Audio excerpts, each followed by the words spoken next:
இந்த உலகத்தினுடைய வரலாற்றையே மாற்றக்கூடிய ஆட்கள்.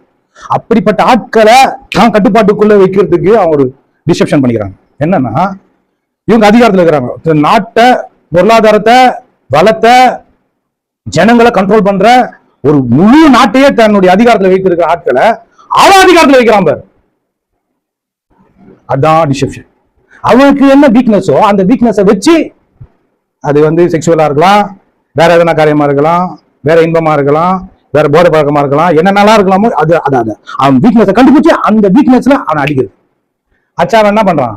உன்னுடைய வீடியோ எல்லாம் இருக்குது, என்கிட்ட உன்னுடைய மெயில் இருக்குது, நீ பண்ணதெல்லாம் என்ன பண்ணிருக்கான், எல்லாத்தையும் அப்டேட் பண்ணி வச்சு கரெக்டா இருக்கிற, எல்லாத்தையும் வச்சிருக்கிறேன், இதை நான் காட்டினேன் உன் பொசிஷனே போயிடும் அப்படின்னு என்ன பண்ணுவான்?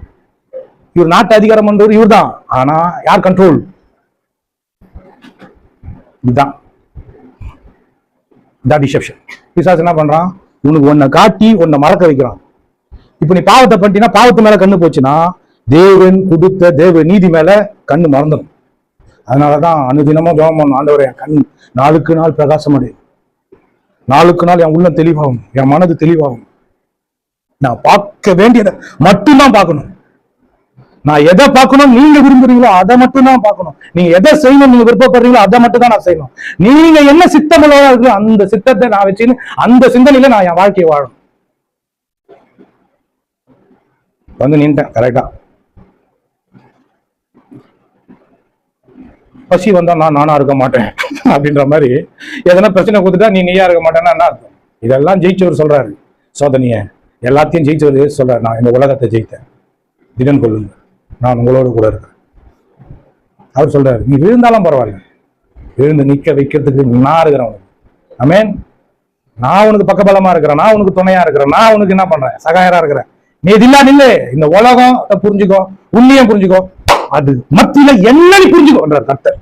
என்ன நீ தெரிஞ்சுக்கோ, இதெல்லாம் விட்டுரு, என்ன நீ தெரிஞ்சுக்கோ. என்ன நீ தெரிஞ்சுக்கின எல்லாத்தையும் தட்டி தூக்கி தும்சம் பண்ணுவ, தூசி தட்டுவ. உங்களுக்கு எது பெருசா தெரியுதோ அதான் கடவுள்.